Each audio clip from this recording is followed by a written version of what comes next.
Private Members Business, notice number 4. Mr Dospot. Thank you, Madam Speaker. I move the motion standing in my name on the notice paper relating to education. The question is the motion be agreed to. Mr Dospot.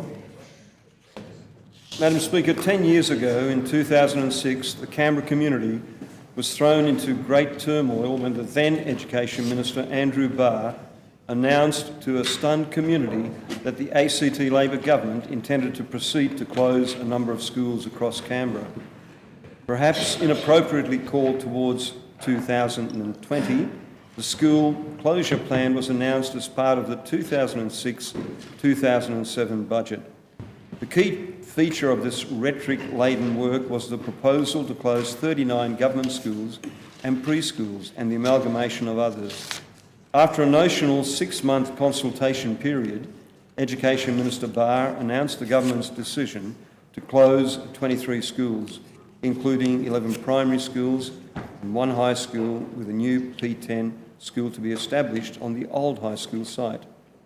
It was also decided to partially close 4 other primary schools and convert them from K6 schools to P2 schools, with early childhood facilities. In addition, a number of preschools were closed. That started the ongoing abuse of the ACT public school system at the hands of this government that has today led to a significant number of schools being at capacity, other schools with little room for expansion, old schools in need of upgrade and repair, and newer schools left with a confined footprint and no opportunity to grow because of densification and the desperate need to make revenue from land sales. History shows that the process was flawed. The basic premise on which the decisions were made was incorrect, and the outcome for some schools and families painfully disastrous. Today we are seeing the results of those bad decisions, decisions that could have avoided the difficulties the education system faces today.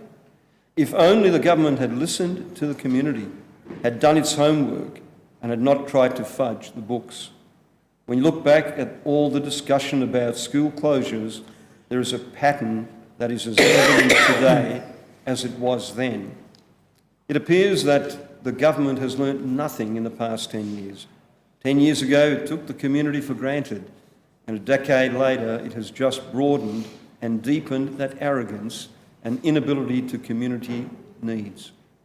Reading over submissions to the Assembly's Education, Training and Youth Affairs inquiry in 2009 into school closures, there were complaints about the public being misled about the government's intentions.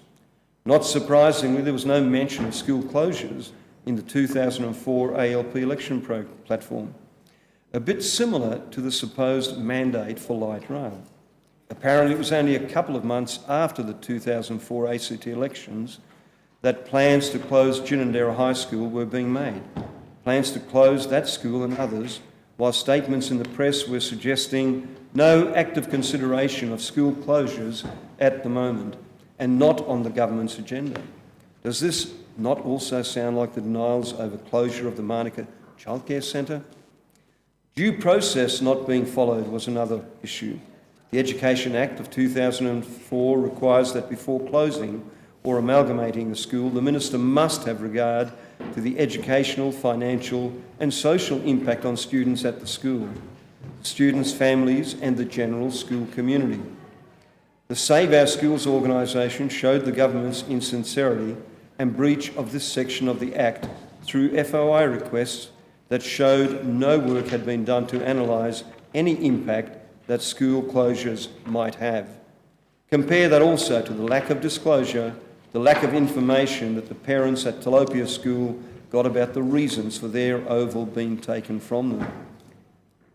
Another topic was false representation of research done to justify the closures. Minister Barr has real form in this area. At the time of the school closures, he misused research by Professor Caldwell, suggesting Caldwell's research proved that small schools were unviable, when in fact the research showed exactly the opposite.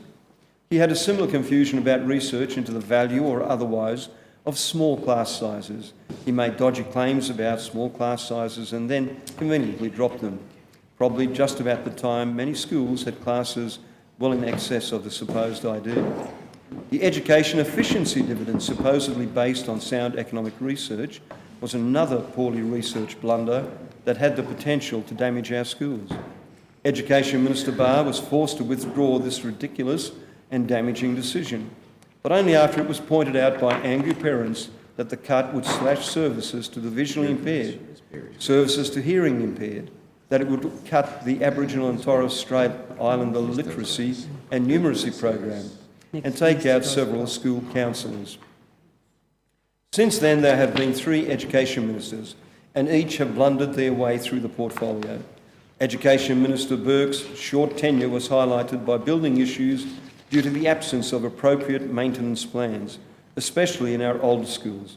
When you have a school in a suburb like Forest with filthy and smelly toilets and unusable wash basins, other schools like Witangara with almost permanently leaking roofs, and Farrer Primary School with mould that made children sick, that had been ongoing since Minister Barr's days.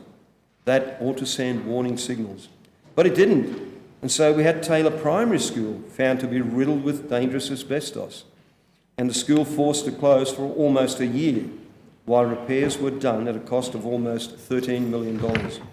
Remember, this was only a few years after Education Minister Barr did a major slash and burn in closing 23 schools because he said this would provide more money for older schools and for new schools to be built.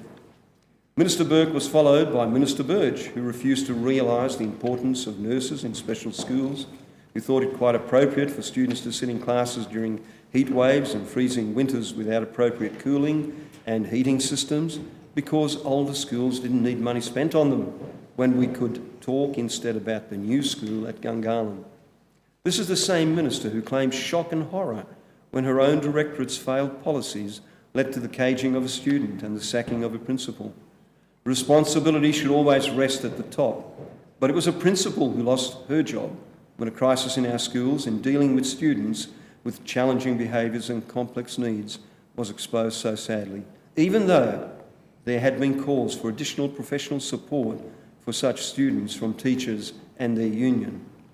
After Minister Birch chose to retire to the backbench, in an interesting move, the Labor government decided to appoint a Green Education Minister.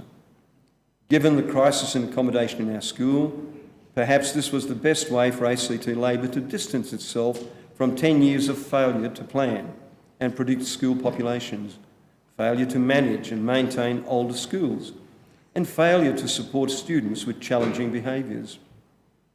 Earlier this year in a motion in the Assembly, I spoke about the crisis in our schools. I said at the time that by March of this year there had been a series of interesting reports. The first, an ABC story headlined Garran Primary School bursting at seams. The article had used public school enrolment projections extracted from the ACT Education Directorate's own modelling to highlight a number of schools that would most likely be facing overcrowding difficulties this year. The second was the publication of the February 2016 Schools Census, which outlined actual enrolments for each year, for each year in each school throughout the ACT. At the time, I called on the government to publish their own projections for school enrolments. Minister Rattenbury did his usual on the one hand and on the other hand type of speech, sort of acknowledging that there were some schools a little under pressure, but he was quick to assure us that there were strategies in place to manage them, moving enrolment areas and the like. He refused to accept the fact that the ACT public school system was facing any crisis of capacity.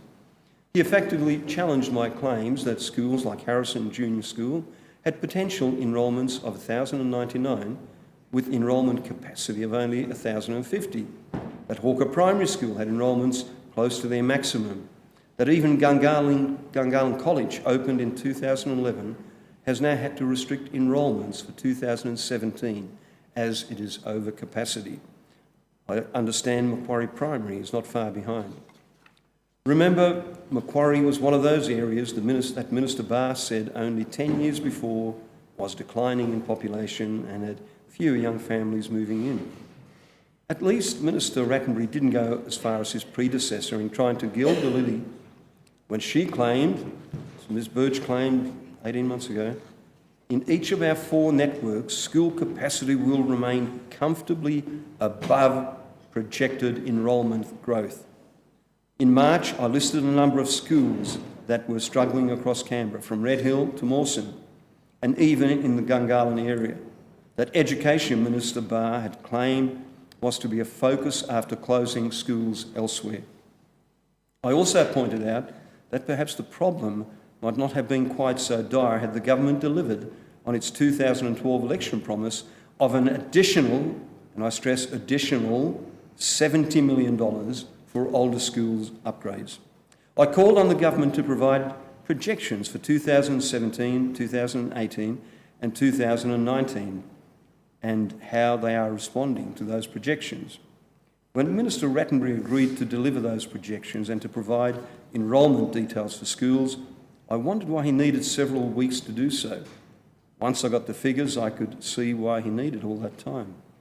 Instead of working on what is regarded as a standard way of measuring class space, someone in the directorate came up with a ministerial, supposedly face-saver, called total school capacity. Minister Rattenbury was able to table a new set of data in the Assembly that showed there was no capacity problem in nearly all of our schools. It was suggested that this new way of measuring space in schools was more accurate, rather than relying on the established and tried method of actual classes. Instead, you've effectively measured absolutely every space available within the school grounds, including the special learning units, even though they were designed for a minimum number of students, including purpose-built areas such as music rooms, science rooms and the like, helped to show there was more room than first thought. The Canberra Times saw through this rouse. As their editorial said at the time, massaging school capacity figures is not management, and Minister Rattenbury should have been well aware of that, because that's all it was. It was massaging and data manipulation. However, there was one small problem. The Minister's response he tabled in the Assembly in June included the February 2016 census data. You could then compare that to this new total capacity number, except the February census data was not correct.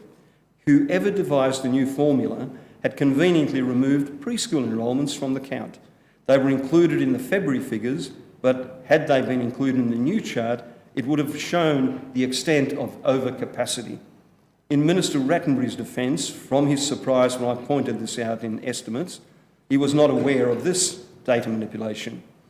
But he has done nothing since then to correct the record and has offered little more than a temporary demountable at Garran Primary for 18 months to fix the problem. Not much of a problem, not much of a response, and not much of a fix. But it goes to highlight a consistent pattern of managing community expectations. I would prefer to use stronger language. Madam Speaker would no doubt pull me up if I did. But it is not a dissimilar story as to how hospital records have been recorded and reported, and it has the same intention of calming an otherwise concerned community. But the community is smartening up. There is a high level of distrust in the government, and no matter how much Minister Rattenbury is trying this week and last to distance himself from Labor, and how much Labor tries to rewrite history, it isn't fooling anyone.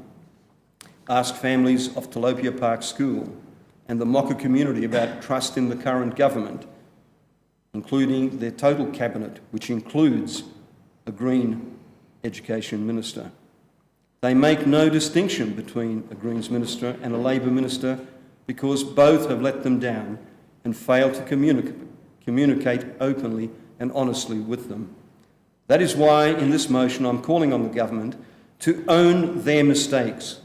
They need to acknowledge that closing schools was a mistake, that doctoring enrolment methodology is not only unethical, it is not very smart.